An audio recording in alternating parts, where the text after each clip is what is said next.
নমস্কার, Ayurveda nature care and কিউরের live ফোনের অনুষ্ঠানে সকল দর্শক বন্ধুদের অনেক অনেক স্বাগত। আবার কিন্তু আমরা লাইভ অনুষ্ঠানে চলে এসেছি, সরাসরি আপনারা কথা বলতে পাচ্ছেন। শরীর স্বাস্থ্য সম্পর্কিত বিভিন্ন জিজ্ঞাসা নিয়ে আপনারা অধীর আগ্রহে বসে থাকেন যে ডাক্তারবাবুর কাছে আজকে কি পরামর্শ পাবেন, কি সুপরামর্শ পাবেন এবং কি আলোচনা পাবেন। তার কারণ আমাদের আপনারা জানেন শরীর স্বাস্থ্য এবং শরীরের প্রত্যেকটি অর্গান আমাদের কিভাবে ভালো রাখবেন, কিভাবে সেটাকে ভালো রাখা যায় যাতে কোনো রোগ আমাদেরকে ঘায়েল করতে না পারে, আগে থেকে কিভাবে আমরা তার একটা প্রিভেন্ট করব, রোগকে প্রতিরোধ করব এবং রোগ যাতে কোনোভাবে আপনার শরীরে বাসা না বাঁধে, এটাই কিন্তু আমাদের অনুষ্ঠানের মূল কথা। ডাক্তারবাবু সেইভাবে কিন্তু আগে থেকে আপনাদেরকে কিভাবে অ্যালার্ট করে দেন, সতর্ক করে দেন এবং সেইভাবে কিন্তু আপনারা শুনছেন এবং আপনারা অনুষ্ঠানটি খুবভাবে অনুধাবন করছেন যে রোগ যাতে কোনোভাবে আমাদের শরীরে বাসা না বাঁধে, এটাই কিন্তু মূল কথা। এখন আয়ুর্বেদ চিকিৎসা এমন একটি চিকিৎসা পদ্ধতি, আপনারা জানেন বহু প্রাচীন এই চিকিৎসা, কিভাবে তার মাধ্যমে আমরা সুস্থ সবল সতেজ জীবন লিড করতে পারবো, ভালো থাকবো, সেটাই কিন্তু কথা। আর আজকে কিন্তু আমাদের সঙ্গে রয়েছেন আয়ুর্বেদ নেচার কেয়ার অ্যান্ড কিউরের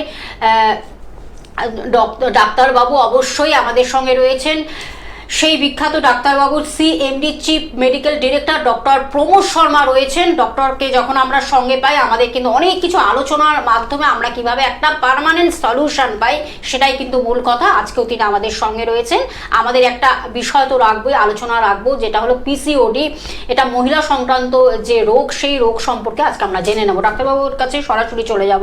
ডাক্তারবাবু, আপনাকে স্বাগত অনুষ্ঠানে। নমস্কার ডাক্তারবাবু, প্রতিদিনই আমাদের আলোচনা হয় এবং সেই খুব গুরুত্বপূর্ণ আলোচনা হয় যে আমাদের শরীর স্বাস্থ্য সম্পর্কিত। আজকে আমরা একটি মহিলা সংক্রান্ত আলোচনা রেখেছি, PCOD। আমরা সেই বিষয়ে আজকে একটু জেনে নেব।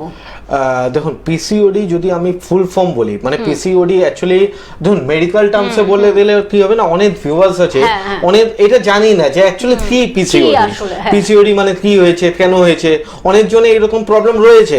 আপনার ডাক্তারের কাছে গেলেন, আপনার মেয়ের কি হয়েছে, PCOD হয়েছে। আরে PCOD মানে কি? এবার ওই আপনার সাহস হয় না যে ডাক্তারের সাথে একটু খুলে আপনি কথা বলেন। তো প্রথম PCOD ফুল ফর্ম হচ্ছে polycyst ovary disease. PCOD, polycyst ovary disease. এটা কি হয় আমাদের পেটে, মানে মহিলাদের, এটা যেহেতু পুরুষদের এই প্রবলেম হয় না PCOD, আমাদের মহিলাদের ক্ষেত্রে নাভি ঠিক পিছনে একটা অর্গান আছে, সেটা বলা হয় ইউটেরাস, যেটা আপনারা জরায়ু, যেটা বাচ্চা ঘর বলা হয়, এটা হচ্ছে ইউটেরাস। এটা দুটো টিউব থেকে মাধ্যমে, একটা লেফট সাইড আর একটা রাইট সাইড, দুটো টিউব আছে, সেটা বলা হয় ফ্যালোপিয়ান টিউব। আর এখানে দুটো আবার ওভারি আছে, অর্গান আছে, সেটা বলা হয় ওভারি, একটা রাইট ওভারি, একটা লেফট ওভারি। এটা আমাদের শরীরে কি কাজ করে আগে এটা বুঝতে হবে। দেখুন, রোগ হয়েছে কেন হয়েছে, কোন অঙ্গ হয়েছে আর কিভাবে হয়েছে, আগে আপনাকে বুঝতে হবে। আমি একটা মেডিকেল টার্ম PCOD হয়ে গেল, আপনি বাড়িতে গেলেন ABCD হয়ে গেল, তো কিছুই জানতে পারলেন না। তো PCOD কি হয়েছে আপনাদের বোঝাচ্ছি। ইউটেরাস আছে, ইউটেরাস থেকে কানেক্ট করছে ফ্যালোপিয়ান টিউব থেকে আর লেফট ওভারি আর রাইট ওভারি। ওভারি কি কাজ করে, আমাদের আভাম তৈরি করে, ডিম বলা হয় না, ডিম তৈরি করে, তো তাকে আমরা আভাম বলি। আপনাদের ভাষার মধ্যে আমি ডিম বলে দিলাম, ঠিক আছে। তো ওটা আভাম তৈরি করে। এই আভামটা কি আছে, লেফট ওভারিতে একটা মাসে কাজ করে, আবার রাইট ওভারিতে একটা মাসে কাজ করে। মানে আমাদের যে পিরিয়ডিক সাইক্লেশন হচ্ছে না, সেটা কি হচ্ছে, এই আভামটা ভেঙে যায়, ডিমটা ভেঙে এখান দিয়ে আমার ফ্লুইড বার হয়, সেটা আপনার ইউরিনের রাস্তা দিয়ে এটা আপনার বের হয়, সেটা বলা হয় আমরা যেটা মাসিক হয়, যেটা মাসিক ধর্ম হয়। তো মাসিক ধর্ম কোন জায়গা থেকে হচ্ছে, ওভারি থেকে হচ্ছে। রাস্তায় ফ্যালোপিয়ান টিউব ইউটেরাস হয়, ভেজাইনা দিয়ে এই জিনিসটা হচ্ছে। তো একটা মাস যদি লেফট ওভারি থেকে হয়, আবার নেক্সট মাস কিন্তু রাইট ওভারি থেকে হবে, এটা নিয়ম আছে। এইবার PCOD কি হয়েছে, PCOD যেটা ফুল ফর্ম কি বললাম, প্রথম বললাম পলিপ। পলিপ পুরনো হয়ে গেলে একটা সিস্ট হয়ে যায়, যেটা PCOD বলা হয়, পলিসিস্ট। তো প্রথম কি হলো, এই যে রক্ত ভাঙলো সেটা কিন্তু পুরোপুরি বার হলো না, খানিকটা ওখানে রয়ে গেল। যেরকম আমাদের মানে থুথু যদি আমি একটা জায়গায় ফেলে দিই, তাহলে কি হবে, কিছুদিন পরে ওটা একটা মানে রস জাতি জিনিস একটু হয়ে যাবে, ঠিক আছে, একটা শেওলা মতন জিনিস হয়ে যাবে। তো শেওলা যেটা জিনিস হচ্ছে, সেটা হচ্ছে পলিপ। আর এই শৈলাই যখন পুরনো হয়ে যাবে, তাহলে কি হবে, এটা শক্ত হয়ে যাবে, তাহলে কি হবে, এটা সিস্ট হয়ে যাবে। আর এই জিনিস আরো পুরনো হয়ে গেলে কি হবে, ফাইব্রয়েড, যেটা টিউমার বলা হয়, বলা হয় না জরায়ুতে টিউমার হয়ে গেল, তো এই সিস্টটি পুরনো হয়ে যাওয়ার পরে এটা কিন্তু টিউমার হয়ে যায়। তো প্রথম পার্ট কি হলো, ফার্স্ট গ্রেড হয়েছে আপনার পলিপ, সেকেন্ড হলো আপনার সিস্ট, আর থার্ড হলো আপনার ফাইব্রয়েড, যেটা টিউমার বলা হয়। তো প্রথম পলিপ কোথায় দিয়ে বার হলো, যেখান দিয়ে আপনার ব্লিডিংটা হলো পুরোপুরি বার হলো না, এখানে আপনার পলিপ হলো, পলিপই পুরনো হয়ে যাওয়ার পরে এটা সিস্ট হয়, সিস্ট হয়ে যাওয়ার পরে কি হয়, মেন্স ইরেগুলার হয়, টাইম টু টাইম হয় না, জমাট রক্তগুলো বার হয়, কফ জাতীয় জিনিস মানে জমা জমা জিনিসগুলো বার হয়, ব্ল্যাকিশ বার হয়, তারপরে কোনো কোনো মাস ইয়ে হয়ে যায়, গ্যাপ হয়ে যায়, বা তারপরে পুরনো হয়ে যাবার পরে এমনিও হয় যে 8 দিন 10 দিন কন্টিনিউয়াসলি হয়ে গেল। তো এখানে আপনি একটা ইউএসজি করলে পাওয়া যাবে যে পিসিওডি কি। তো আমি হয়তো আপনাকে ভালো করে বোঝাতে পারলাম যে পিসিওডি কেন হয় বা কি করে হয়। তো পিসিওডি এইভাবে হয় যখন আপনার পিরিয়ডটা ঠিক মতন ক্লিয়ার হয় না, তার কিছু টক্সিফিকেশন রয়ে যায়, তাহলে হয়। যেরকম আমাদের পায়খানা যদি পরিষ্কার না হয় তাহলে কি হবে, আমাশা হয়ে যাবে, সেই রকমই এটা ওরই একটা রূপ, যেটা আপনার পিরিয়ড ঠিক মতন হলো না, সেখান কিন্তু আপনার এটা কি হয়ে গেল, এটা পিসিওডি হয়ে গেল, পলিপ হলো, পলিপ থেকে সিস্ট হলো, আর এখানেও যদি আপনি ট্রিটমেন্ট না করান তাহলে কিন্তু টিউমার হয়ে যাবে, সেটা বলা হয় ফাইব্রয়েড। আচ্ছা ডাক্তারবাবু, যেটা আপনি খুব ক্লিয়ারলি বললেন এই যে পিসিওডি, তার কারণ মেয়ে অনেক সময় কি হয়, কম বয়সী মেয়েদের ক্ষেত্রে ইরেগুলার যেটা পিরিয়ডস, এইটা কিন্তু খুব পরিমাণ দেখা যায় আজকাল, তো বিশেষ করে কি কি কারণে এইগুলো সমস্যাটা আসতে পারে? দেখুন, প্রথম যদি পুরনো সত্যি আপনি যদি যাবেন মিনিমাম 20-30 বছর পুরনো, তাহলে কিন্তু আপনি শুনবেন না যে কারো পিসিওডি ছিল। হয়তো আপনাকেও যদি আমি বলি যে আপনার সম্বন্ধে মানে আপনার যে এজটা ছিল ওই সময় আপনি ফিল করেছেন, তো আপনি বলবেন না ওই রকম বয়সে অতটা ছিল না। কারণ আছে, ইউটেরাস এখন আমি কোথায় বললাম কোথায় আছে, আমাদের ঠিক নাভি পিছনে। আর আমাদের যেই কোনো খাদ্য খাবারগুলো হয় বা যেই পায়খানা প্রবলেমগুলো হয় কোথায় হয়, ঠিক তলপেটে হয়। তো এখানে যদি আমরা অত্যধিক ফাস্ট ফুড ক্যারি করি, অত্যধিক আমার শরীরে কোনো রকম পরিশ্রম নেই, আজকে দেখবেন প্রথম ম্যাক্সিমাম নর্মাল ডেলিভারি হতো, আজকে ম্যাক্সিমাম কি হচ্ছে আপনার সার্জিক্যাল ডেলিভারি হচ্ছে, ঠিক আছে, তো সিজার হচ্ছে। তো সিজার একটা সার্জিক্যাল ট্রিটমেন্ট। তো এই সার্জারি কেন করতে হচ্ছে, যেহেতু আমাদের পরিশ্রম কম হয়ে গেছে, আমাদের রোগের সাথে লড়ার ক্ষমতা, ইমিউনিটি পাওয়ার আমাদের শরীরের মধ্যে কমে গেছে। কারণ আছে ডিউ টু খাওয়া। একটা কথা আছে, জৈসা খায়গা আন वैसा होगा मन। তো যেইভাবে আমরা অন খাবো সেইভাবেই আমার মন হবে। তো যদি আমরা খাওয়া দাওয়ারই ঠিক টাইমে না খাই, অনেক লেট নাইট ডিনার খাই, আজকে আমরা অনেক ফাস্ট ফুড মানে কি হচ্ছে, যেই রান্না তৈরি করার সময় আধা ঘন্টা লাগবে তাতে আমরা 5 মিনিটে তৈরি করে নিচ্ছি, 5 মিনিটে তৈরি করে খেয়ে নাও। তো সেটা ফাস্ট ফুড খেলে কি হবে, আমাদের শরীরের মধ্যে দিয়ে ও টক্সিফিকেশন জমা করবে। তো যখনই টক্সিফিকেশন জমা করবে তাহলে কিন্তু এই প্রবলেমগুলো একটু স্বাভাবিক একটু বেশি আসবে। আগেকার দেখবেন আগেকার জরায়ু বার হতো না, কিন্তু এখন ম্যাক্সিমাম মহিলা 40 উপরে যাবেন দেখবেন ওর জরায়ু বার করতে হচ্ছে। হ্যাঁ, কেন? কন্টিনিউয়াসলি ব্লিডিং হচ্ছে, কন্টিনিউয়াসলি এরকম পেশেন্ট আর ধৈর্য নেই, না না না বার করো এটা। কিন্তু ওটা একটা হারমোনাল অর্গান, ওটা যখন একবার বার করবেন না তো তার শরীরের মধ্যে হাজারেক রকম প্রবলেম 110% আসবে। আপনার যদি এইরকম কোনো মহিলাকে জানাশোনা আছে, আপনার মা আছে, আপনার দিদা আছে, আপনার বড় দিদি আছে, আপনি জানুন যে তোমার কি জরায়ুটা বাল করলে কোনো সমস্যা হয়েছে এবার, তো বলবে যে হ্যাঁ আমার শরীরের মধ্যে কিন্তু অনেক রকম ডিসফাংশন, অর্গান ডিসফাংশন আমি দেখতে পাচ্ছি। যেরকম চট করে ঠান্ডা লেগে যাবে, 2 মিনিট বসে বসে খুব ঘেমে যাবে, চট করে রেগে যাবে, তো এরকম মানে মুড সুইং হয়, ঠিক আছে। তো এরকম প্রবলেম অনেকগুলো পেশেন্টকে দেখা গেল যে ইউটেরাস বাল করার জন্য এই প্রবলেমগুলো কিন্তু আজকে হয়ে গেছে। একদম। ডাক্তার আরেকটা কথা জিজ্ঞাসা করবো, এই যে পিসিওডি যারা এই রোগে আক্রান্ত হচ্ছে, বা এটার কি কোনো বয়সের কিছু ব্যাপার থাকে? যেটা আপনি বললেন ইয়াং এজকে বিশেষভাবে এটা অ্যাটাক করে, বিশেষ করে মেয়েদের ক্ষেত্রে দেখা যায় যে পিরিয়ডিক্যাল সমস্যাটা ভীষণ তাদের কিন্তু একটা খুব কষ্টদায়ক হয়। তার কারণ 1 মাস 2 মাস 3 মাস অনেক সময় এরকম বন্ধ থাকে, তারপরে আবার সেটা হয়তো আবার মেডিসিন খেয়ে আবার হয়তো সেটা চালু হলো, যেটাকে বলবো। ডাক্তার এই যে আয়ুর্বেদ চিকিৎসা কি বলছে, তার কারণ এই যে অনেক সময় ব্যথা ব্যথা অনুভব করে, ভীষণ ব্যথা হয়, তলপেটে ব্যথা হয়, ওভারিতে এই প্রবলেমগুলো অ্যারাইজ হয়, তৈরি হয়, তা আপনি কিভাবে এর প্রপার অ্যাডভাইসটা দেবেন? দেখুন, আপনাদের 2-3টে জিনিস আমি বলে দিচ্ছি। প্রথম আপনি বললেন যে এটা কোন বয়সে হয়, তো ম্যাক্সিমাম এখন যেটা দেখা গেল 16 ইয়ার্সে ম্যাক্সিমাম মেয়েগুলোতে দেখা গেল যে এরকম সমস্যা দিল কিন্তু হচ্ছে। কেউ হয়তো এক্সপ্রেস করছে, কেউ হয়তো ডাক্তারের সাথে কনসাল্ট করছে, কেউ হয়তো লজ্জা হিসাবে ডাক্তারের কাছে গিয়ে বলছেও না, বা মাকে বা বাবাকে বলছেই না এই সমস্যাটা আমার হচ্ছে। কিন্তু ম্যাক্সিমাম পেশেন্টকে পিসিওডি কেস আমরা যেটা পাচ্ছি 16 ইয়ার্সের পর কিন্তু পেয়ে যাচ্ছি। আর যেহেতু পিরিয়ডস চালুই হচ্ছে 13 ইয়ার্সের পর, কিন্তু 3 বছরের পরে এটা আমরা পেয়ে যাচ্ছি। কারণ হচ্ছে অত্যধিক ফাস্ট ফুড, কারণ হচ্ছে আমাদের ব্যথা, দেখবেন অনেক পিরিয়ডস হয় ওই সময় ব্যথা হবে, কোনো কষ্ট আমরা করবো না, সঙ্গে সঙ্গে একটা ট্যাবলেট দিয়ে দিলাম। তুই হলো আমার বাড়িতে একটাই মেয়ে, সে কি কষ্ট পাবে, দাও এটা একটা ব্যথা ওষুধ দিয়ে দাও। আপনারা যেই ব্যথাগুলো ওষুধ খাচ্ছেন সেটাই কিন্তু একটা রোগের সময় কি হচ্ছে, ব্যথা ওষুধ খেলে কি হচ্ছে ওই জায়গাটা অবশ হয়ে যাচ্ছে। ওই জায়গাটা অবশ হয়ে গেলে কি হচ্ছে, পিরিয়ড পুরো বার হচ্ছে না, যেহেতু বার হচ্ছে না তাকে আপনি আটকাচ্ছেন, থামাচ্ছেন, সেটাই কিন্তু ভবিষ্যতে দিয়ে পিসিওডি হয়ে যাচ্ছে। একদম। আমরা এই বিষয়ে আরো জানবো, একজন বন্ধু রয়েছে। নমস্কার, কে আছেন সঙ্গে? নমস্কার দিদি। নমস্কার স্যার। আমি বলছিলাম আমার দিদিমার 7 বছর বয়স, ওনার ডান হাঁটুটা হঠাৎ করে এমন একটা ব্যথা হয় না, উনি আর পাতে এগোতে পারেন না, আবার কিছুক্ষণ পর পাতে ঠিক হয়ে যায়, কিন্তু মাঝে মাঝে এমন হয় যে পুরো একদম মাটিতে বসে পড়তে হয় আমার। কোথা থেকে দিদিভাই ফোন করছেন আপনি? আমি বারাসাত থেকে। বারাসাতে। শুনুন ডাক্তার, বারাসাত থেকে বলছেন। আপনার দিদা এই প্রবলেম, তাই না? হ্যাঁ। আচ্ছা, দেখুন আপনার দিদা যে প্রবলেমটা আছে, আপনি দিদার সাথে একটু কনসাল্ট করবেন, ওনার কি কি প্রবলেম আগে ছিল আর তারপরে আজকে কেন এটা হয়েছে। আপনি দিদাকে যদি জিজ্ঞেস করবেন যে 5 থেকে 6 বছর আগে আপনার কি মানে হাঁটু ফোল্ড করলে বা হাঁটু সোজা করলে খটখট করে কোনো আওয়াজ হতো, তো আপনার দিদা বলবে হ্যাঁ হতো। ঠিক আছে, হয়তো আজকে হচ্ছে না, কিন্তু আগে এই জিনিসটা হতো। তো এটা কি হয়েছে, যখনই আপনার দুটো হাড় ঘষণ খায় এটা সন্ধিবাত হয়ে যায়, মানে হাড়গুলো ঘষণ খেয়ে যেটা হাড়গুলো ক্ষয় হয় সেই জিনিসটা। এবার কি হয়েছে, যখনই ক্ষয়ের থার্ড স্টেজে চলে যায় তারপরে কি হয়, হাঁটুটা ডিসলকেট হয়ে যায়।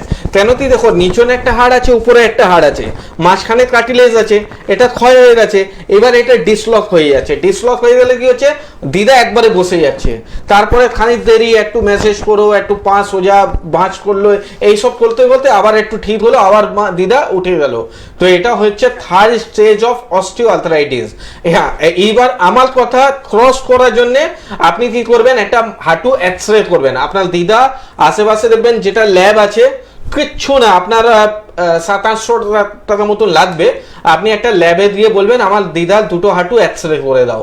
এক্সরে করে ওরা রিপোর্ট বার করবে, এক্সরে হয়তো আপনি বুঝবেন না, রিপোর্ট বার করবে, ওখানে রিপোর্টের মধ্যে লেখা হবে অস্টিওআর্থ্রাইটিস, সে গ্রেড 1, 2, 3 কোনো একটা জিনিস হতে পারে। এই রিপোর্টটা নিয়ে বারাসাত এভরি মানডে আমি নিজে বারাসাতে উপস্থিত থাকি। ওখানে দেখুন হেল্পলাইন নাম্বার যাচ্ছে, ওই হেল্পলাইন নাম্বারে ফোন করুন, ওই নাম্বারে বুকিং করে আগে রিপোর্ট নিন, রিপোর্ট নিয়ে তারপরে বুকিং করে আমার কাছে আসুন, যেইভাবে বলা হবে সেইভাবে করুন, প্রবলেমটা সলভ হয়ে যাবে। আর কিছু কথা আছে বলুন। আর কিছু বলবেন আপনি? জিজ্ঞাসা আছে? ধন্যবাদ। আমি অবশ্যই বলে দেবো ডাক্তারবাবুকে কোথায় আপনারা পাচ্ছেন। আয়ুষী নেচার কেয়ার অ্যান্ড কিউরের আজকে আমাদের কিন্তু উপস্থিত রয়েছেন CMD chief medical director doctor Pramod Sharma রয়েছেন। আমি চেম্বারগুলো বলে দিচ্ছি। কলকাতার মধ্যে রয়েছেন, সাউথ কলকাতার মধ্যে কিন্তু সাউথ সিটি মলের উল্টো দিকে চেম্বার রয়েছে। এছাড়া উত্তর কলকাতার মধ্যে হাতিবাগানে চেম্বার পাচ্ছেন, সাউথ 24 পরগনার মধ্যে আমতলাতে চেম্বার পেয়ে যাচ্ছেন, বারাসাতে আপনারা চেম্বার পেয়ে যাচ্ছেন। যে বন্ধু ফোন করেছিলেন আপনি কিন্তু বারাসাতে চেম্বার পাচ্ছেন, একেবারে ডাক্তারবাবুকে আপনারা সরাসরি দেখাতে পাচ্ছেন। এবং আরেকটি জায়গা হলো হালি শহরে কিন্তু আপনারা চেম্বার পাচ্ছেন, হাওড়া জেলার মধ্যে যেটা হলো টিকিয়াপাড়াতে পাচ্ছেন, বামুনগাছিতে চেম্বার পাচ্ছেন, শালকিয়াতে চেম্বার পাচ্ছেন, বকুলতলাতে চেম্বার পেয়ে যাচ্ছেন। এবং কলকাতার বাইরে যেটা সেইগুলো আমি মেনশন করে দিচ্ছি, বর্ধমানে চেম্বার পাচ্ছেন, দুর্গাপুরে চেম্বার পাচ্ছেন। এছাড়া নর্থ বেঙ্গলের মধ্যে শিলিগুড়িতে চেম্বার পাচ্ছেন, নর্থ বেঙ্গল যেটা উত্তরবঙ্গতে আপনারা চেম্বার পাচ্ছেন, শিলিগুড়ি, কোচবিহার, মালদহ।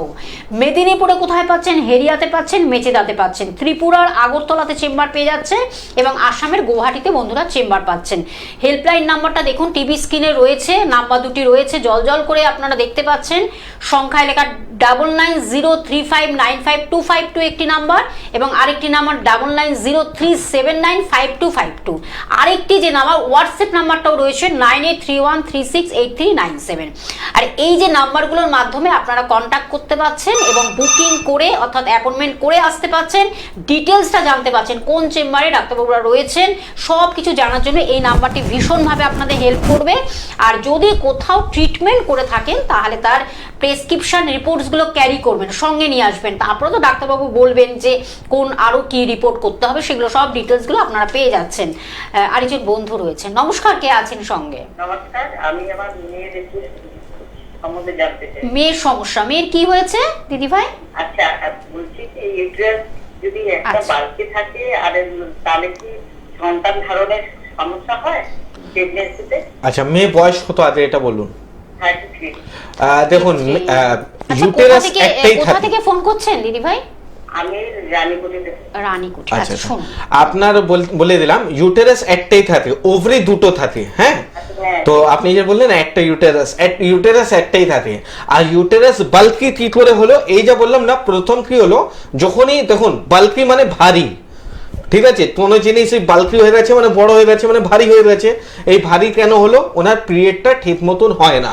হ্যাঁ, বাল্কি ইউটেরাস থাকলে আপনার প্রেগন্যান্সিতে কোনো রকম সমস্যা হবে না। বারবার বলছি, ইউটেরাস বাল্কি থাকলে প্রেগন্যান্সিতে কোনো রকম অসুবিধা হবে না। কিন্তু যদি বাল্কি ইউটেরাসে ভবিষ্যতে দিয়ে আপনার সিস্ট হয়ে যাচ্ছে বা ফাইব্রয়েড হয়ে যাচ্ছে তাহলে কিন্তু সমস্যা আসবে, বুঝতে পেরেছেন? তো এখনই যদি শুধু বাল্কি ইউটেরাস যদি আছে তো আপনার মেয়েকে আমি বলবো একটা জিনিসই করতে। আপনি বাড়িতে ফোন আছে, ফোনের মধ্যে ইউটিউব রয়েছে, ইউটিউবের মধ্যে দেবেন বাটারফ্লাই এক্সারসাইজ। শুধু মেয়েকে বলুন যে রোজ তুমি 5 মিনিট অন্তর বাটারফ্লাই এক্সারসাইজটা করতে থাকো। খাওয়া দাওয়ারের মধ্যে ময়দা খাওয়াটা টোটালি অ্যাভয়েড করো, আর তেঁতুলের টক যতটা অ্যাভয়েড করতে পারো ততটা অ্যাভয়েড করো। এটা করলেই আপনার মেয়ে কিন্তু সুস্থ হয়ে যাবে। কিন্তু হ্যাঁ, এখানে যদি আপনি ঠিক মতন মানে এটা হলো না যা ধর এত সমস্যাই নেই, ডাক্তারও তো বলেই দিল আমার কোনো সমস্যা নেই, তো এখানে কি হবে, এটাই ভবিষ্যতে দিয়ে পিসিওডি হয়ে যাবে। না, ও কনসিভ করেছে। আচ্ছা আচ্ছা, কনসিভ করে নিয়েছে, কোনো অসুবিধা নেই, তাহলে সেটাই বলছি। কোনো প্রবলেম নেই। ডাক্তার যেইভাবে বলছে সেইভাবে হেলদি মানে থাকতে হবে ওনাকে। ফলিক অ্যাসিডে যদি ওর কোনো মেডিসিন দরকার লাগে অবশ্যই দিতে হবে, আর ডাইরেক্ট ডক্টর কনসালটেশন করতে থাকবে। যদি কোনো রকম বাল্কি ইউটেরাস অনেকবার বেশি হয়ে গেলে ওরা সাস্টেন বলে একটা ওষুধ দেয়, তো সেই সাস্টেন মেডিসিন কিছুদিন খেলে আপনার গর্ভের মধ্যে যে বাচ্চাটা রয়েছে একদম সুস্থ থাকবেন।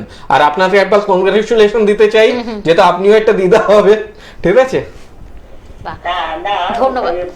আপনি যা বলছেন সেটা ও ফলেটাকে অনেকদিন ধরে 2-3 মাস আগে থেকে চালু করেছে।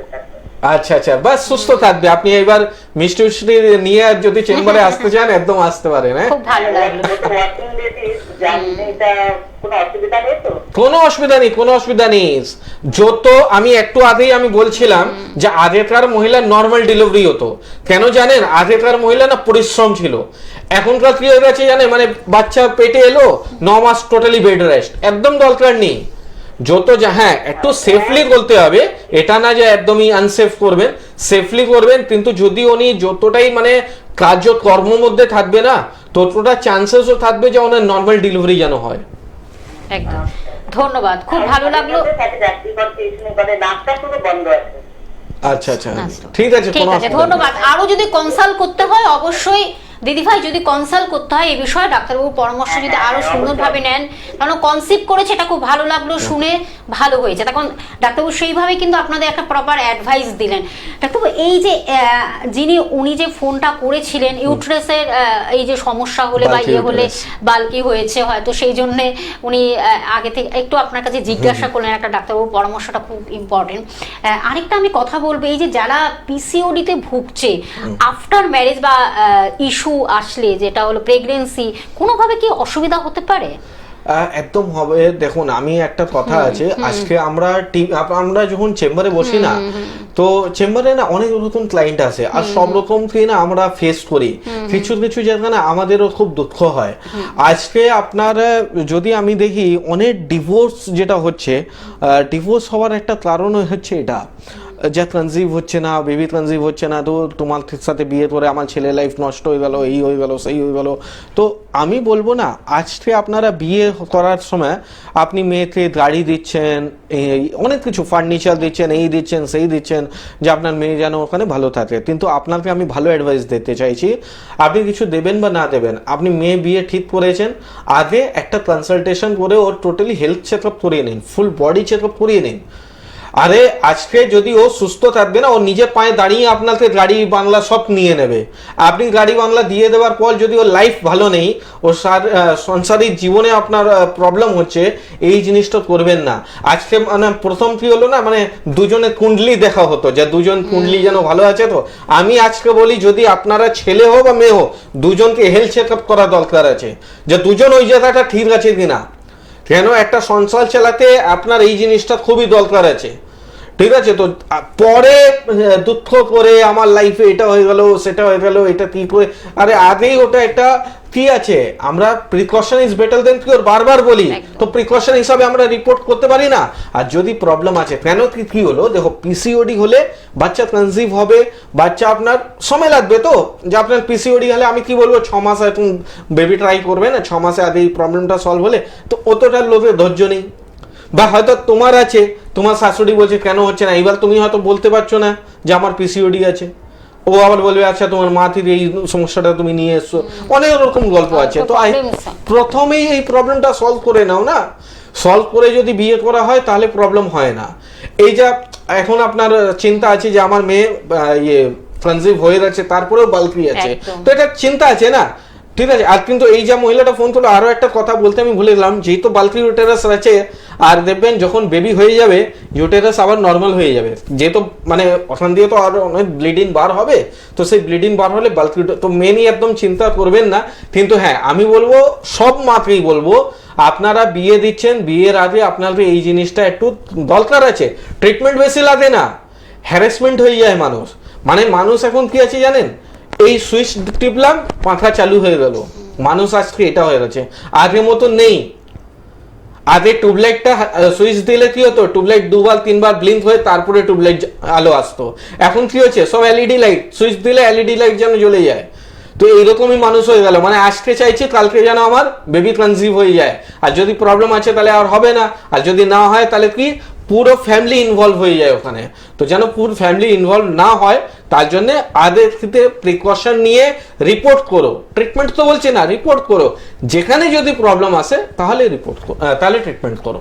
একদম ডাক্তার, খুব সুন্দর একটা মূল্যবান কথা বললেন যে আমরা হয়তো ছকের আমাদের জন্মকুণ্ডলীর ম্যাচিং করি, দুজনের আর কি হাজব্যান্ড ওয়াইফ বা মানে জাতক জাতিকার যেটাকে বলে, কিন্তু আমরা যদি একটু হেলথ চেক আপটা করে নিই, যে যার সাথে যার বিয়ে হচ্ছে ম্যারিড, যে কতটা তাহলে হ্যাপি হতে পারি আমরা, তখন এগুলো থেকে প্রবলেম অ্যারাইজ হয়। তখন আমাদের যে আজকে টপিকটি কিন্তু সেরকমভাবে কিন্তু আপনাদের আগে থেকে অ্যালার্ট করে দেওয়ার, তখন পিসিওডি ভুগছেন যারা বা যারা হতে পারে, আগে থেকে কিভাবে প্রিকশন বা আগে থেকে কিভাবে রোগটিকে প্রিভেন্ট করবেন, রোগটিকে প্রতিরোধ করবেন, সেটাই কিন্তু আমাদের ডাক্তারবাবু সেইভাবে কিন্তু অ্যাডভাইসগুলো দিচ্ছেন এবং বলছেন। ডাক্তারবাবু আরেকটা কথা, যেটা খুব এটা আরেকটি ইম্পর্টেন্ট কথা যেটা আপনি বললেন, ইউট্রাসের ক্ষেত্রে আমাদের অনেক সময় আমরা কি হয়, ইউট্রাসে আমরা ফিব্রয়েড বা টিউমার এইগুলো কিন্তু এখন খুব পরিমাণ দেখা যাচ্ছে মেয়েদের, মহিলাদের, প্রত্যেকটা বাড়ি বাড়ি যদি আমরা মানে ক্যালকুলেশন করি বা ওয়াচ করি, একজন না একজন মানে পেশেন্টকে মনে হয় মেয়েদের, মায়েদের কথা বলছি, যে ইউট্রাস বাদ চলে যাচ্ছে। এটা কিন্তু ভীষণ এখন মানে একটা কি বলবো ডিজিজ, একটা হাওয়া, একটা এক ধরনের রোগ। এর থেকে এই যে আয়ুর্বেদ চিকিৎসা কিন্তু অন্য কথা বলছে, মানে একেবারে শেষ জায়গায় যখন চলে যায়, আমার মনে হয় সেটা অপারেট করতে হবে, অপারেশনের জায়গায় চলে যায়, সেটাকে রিডিউস করা হয়, এই কাজগুলো আপনি কি বলবেন? দেখুন, আপনার যদি এরকম কোনো পেশেন্ট আছে, যদি ডাক্তার বলে দিয়েছে এর ট্রিটমেন্ট আর কিছু নেই, এবার আপনাকে অপারেট করতে হবে, আপনাকে আমি বলবো 3 মাস আমাদের ট্রিটমেন্টে আসুন, আপনাকে অপারেট করতে তো দেবই না। দেখুন, একটা না অর্গান আপনার শরীরের জন্য খুব মূল্যবান আছে। আপনি ভাবছেন আমার এই ছোট আঙ্গুল কোনো কাজে নেই, এটা কি কাজ করবে, আমি তো খাই এরকম, ঠিক আছে, লিখি এরকম, এই ছোট আঙ্গুল কি কাজ? কিন্তু জানো, যেই দিন এই ছোট আঙ্গুল থাকবে না, সেই দিন বুঝতে পারবে যে এই আঙ্গুলে কিন্তু কাজ ছিল, সাপোর্ট দিত আমার অন্য আঙ্গুল থেকে। সেই রকমই আপনারা ভাবছেন যে আমার তো মেনোপজের টাইম হয়ে গেছে, 45-এর পর তো মেনোপজ হয়েই যাবে, তারপরে যদি 50 বছরের মধ্যে আপনার ডাক্তার বলছে যে ইউটেরাস বাদ দিয়ে দাও না, কী হবে? হবে, অনেক কিছু প্রবলেম আছে, হারমোনাল অনেক ইফেক্ট হবে। আজকে যেই মহিলাদের অস্টিওআর্থ্রাইটিস রয়েছে আর তারা কোনো দিন পরিশ্রম করেনি, কোনো দিন কিছু ছিল না, যে সে যদি ইউটেরাস বাদ দিয়েছে তার 110% তার কোমরে ব্যথা হবে, স্পন্ডালাইটিস হবে, তার অস্টিওআর্থ্রাইটিস হবে, তার হারমোনাল ইফেক্ট হবে, তার বডি অবেসিটি আপনার হয়ে যাবে, ফুলে যাবে, ঠিক আছে? তো এই ধরনের অনেক রকম সমস্যা আছে যে ইউটেরাস বাদ করলে আপনার শরীরে ঘটবেই। লিভারে দোষ আসবে, যাদের ইউটেরাস হয়েছে, অপারেশন হয়েছে, তাদের আপনাকে মিলিয়ে নিন এই 5টা রোগ আছে কিনা, তো 110% হবে। তো আপনাকে ইউটেরাসটাকে বাঁচাতে হবে। আর আজকে হওয়ার কারণ কি আছে? আপনি দেখুন, চোখ খুলতে হবে। আপনার 40 বছরে মেনোপজ হয়ে গেছে আর আপনি খুশি, চলো ভালো, একটা ঝঞ্ঝট ছিল, ওই মাসে 3 দিন হলে আপনার এই ঝঞ্ঝটটা চলে গেল না। একটা যে কোনো জিনিস একটা বয়স আছে, সেই বয়সে যদিও হবে তাহলে অসুবিধা নেই। তো যদি আপনার 40 বছরের মধ্যে মেনোপজ হয়ে গেছে, সঙ্গে সঙ্গে আপনাকে ডক্টর কনসাল্ট করতে হবে। তারপরে আপনি 50-এ দিয়ে তো ফাইব্রয়েড হবে, কেন? আমি কি বললাম, সৃষ্টি যখন ধীরে ধীরে বড় হয়ে এইরকম টিউমার আমরা দেখেছি, ম্যাক্সিমাম 5 কেজি পর্যন্ত টিউমার বার হয়েছে, এরকম মহিলাদেরকেও আমরা দেখেছি। 5 কেজি, আপনি বুঝতে পারছেন যে কতটা ওয়েট, মানে একটা বাচ্চা থেকেও বেশি ওয়েট নিয়েও ক্যারি করছে। তারপরে কি হচ্ছে, প্রোল্যাপস অফ ইউটেরাস হয়ে যাচ্ছে, ইউটেরাস নিচনে নেমে যাচ্ছে। অনেক মহিলাদের দেখবেন কিছু মানে ঠাকুরমা এরকম করে দেখি যে 60 ইয়ার্স বয়সে পুরো বাচ্চা ঘরটাই নিচনে চলে এসছে। ওই সময় এইবার ওই বলছে অপারেট করতে, এইবার বলছে না বয়স হয়েছে কি করে করবো। তো অনেক রকম সমস্যা আছে। যদি আমরা আগে চোখ খুলে রাখি না তাহলে সমস্যা আসবে না চোখ খুলে আমরা রাস্তায় হাঁটবো, তারপরে বললাম পড়ে গেলাম, পড়বেন না বাবা। তো আপনাদের তো চোখ খুলতে হবে। আপনার যদি কোনো শরীরে ইরেগুলারিটি জিনিস আসছে, আপনার আজকে শরীরে ঘুম আসছে না, তো আপনি কনসাল্ট করবেন নাকি ঘুম হচ্ছে না, চলো ভালো, খিদা হচ্ছে না, তো কনসাল্ট করা দরকার আছে। তো এইরকমই এটাও একটা কি বলা হয়, এক্সক্রিটরি অর্গান। আমাদের শরীরে যত নোংরা বার হয় এইসব হচ্ছে এক্সক্রিটরি অর্গান। তো এটাও আমাদের শরীরের মধ্যে একটা নোংরা জাতীয় জিনিসটা বার হতে হবে। এটা রিফাইনারি হয়, এই মাসে বার হলো, আবার নতুন মাসে যেটা বললাম আবার তৈরি হবে, আবার বার হবে। তো এটা একটা রিসাইকেলেশন হয়। তো রিসাইকেলেশন যদি না করেন স্কিন প্রবলেমও হবে। আজকে দেখবেন অনেক আপনার বাড়িতে মেয়ে আছে, দেখবেন 13-14 বছরের খুব সুন্দর ছিল, 22 বছর আস্তে আস্তে সে সুন্দরটা নষ্ট হয়ে যাচ্ছে, কারণ মেন্স ঠিক মতন হচ্ছে না। তো অনেক কারণ আছে, স্কিন ডিজিজ হয়, চুল পড়ে যায়, মুখে ব্রণ চলে আসে, তো অনেক প্রবলেম একটা রোগের পিছনে আছে। কিন্তু আমরা কি জানি, আমরা বাইরে থেকে দেখি যে না সৌন্দর্য থাকবো, কিন্তু ভিতরে না দম, তাহলে বাইরে থেকে সৌন্দর্য কি কাজ আছে? তো আগে আপনাকে ভিতর থেকে ভালো হতে হবে। ভিতর থেকে ভালো যদি হতে হয়, তার জন্যই বলি বারবার, আয়ুর্বেদে একবার হাত ধরুন, আগে রোগ বুঝুন। ট্রিটমেন্ট সেকেন্ড চ্যাপ্টার, প্রথম চ্যাপ্টার আপনার রোগ বুঝতে হবে। যেই দিন বুঝে যাবেন, ট্রিটমেন্ট আপনার ইজি হয়ে যাবে। একদম। আমি অবশ্যই বলে দেবো আরেকবার যে আয়ুর্বেদ নেচার কেয়ার অ্যান্ড কিউরের আজকে আমাদের CMD chief medical director doctor Pramod Sharma উপস্থিত রয়েছেন এবং আপনাদের সেইভাবে কিন্তু প্রপার অ্যাডভাইসগুলো দিলেন এবং কিভাবে প্রপার ডায়াগনোসিস এবং প্রপার ট্রিটমেন্টের মাধ্যমে একদম একটা সুন্দর রেজাল্ট পাবেন আয়ুর্বেদ চিকিৎসার মাধ্যমে। আমি চেম্বারগুলো বলে দিচ্ছি। কলকাতার মধ্যে, সাউথ কলকাতার মধ্যে আপনার সাউথ সিটি মলের উল্টো দিকে চেম্বার পেয়ে যাচ্ছেন। উত্তর কলকাতার মধ্যে হাতিবাগানে চেম্বার পাচ্ছেন। সাউথ 24 পরগনার মধ্যে আমতলাতে চেম্বার পেয়ে যাচ্ছেন। বারাসাতে চেম্বার পেয়ে যাচ্ছেন আপনারা অবশ্যই, এবং হালি শহরে চেম্বার পাচ্ছেন। হাওড়া জেলার মধ্যে টিকিয়াপাড়াতে চেম্বার পাচ্ছেন, বামুনগাছিতে চেম্বার পাচ্ছেন, শালকিয়াতে চেম্বার পাচ্ছেন, বকুলতলাতে চেম্বার পেয়ে যাচ্ছেন। কলকাতার বাইরে বর্ধমানে পাচ্ছেন, দুর্গাপুরে চেম্বার পেয়ে যাচ্ছেন। নর্থ বেঙ্গলের মধ্যে শিলিগুড়িতে চেম্বার পাচ্ছেন, কোচবিহারে চেম্বার পাচ্ছেন, মালদহে চেম্বার পেয়ে যাচ্ছেন, মেদিনীপুরে চেম্বার পাচ্ছেন, মেদিনীপুরের মধ্যে হেরিয়াতে পাচ্ছেন, মেচেদাতে চেম্বার পেয়ে যাচ্ছেন, ত্রিপুরার আগরতলাতে চেম্বার পাচ্ছেন এবং আসামের গৌহাটিতে বন্ধুরা চেম্বার পেয়ে যাচ্ছেন। হেল্পলাইন নাম্বার আপনারা টিভি স্ক্রিনে দেখতে পাচ্ছেন, 9903595252 একটি নাম্বার এবং আরেকটি নাম্বার 9909 379525 এবং হোয়াটসঅ্যাপ নাম্বার 9831368397। আর অবশ্যই বন্ধুরা যদি কোথাও ট্রিটমেন্ট করে থাকেন তার প্রেসক্রিপশন এবং রিপোর্টগুলো ক্যারি করবেন, ডাক্তারবাবু আপনাদের অবশ্যই সেইভাবে কিন্তু প্রপার ডায়াগনোসিস প্রপার ট্রিটমেন্টের মাধ্যমে সুন্দর একটা রেজাল্ট দেবেন আয়ুর্বেদ চিকিৎসার মাধ্যমে। আয়ুষী নেচার কেয়ার অ্যান্ড কিওরের হাত ধরুন, আয়ুর্বেদ চিকিৎসার হাত ধরুন, নিশ্চয়ই ভালো থাকবেন, সুস্থ সবল সতেজ জীবন। ডাক্তারবাবু আপনাকে অসংখ্য ধন্যবাদ জানিয়ে দর্শক বন্ধুদের আমাদের সঙ্গে থাকার জন্য। নমস্কার। নমস্কার।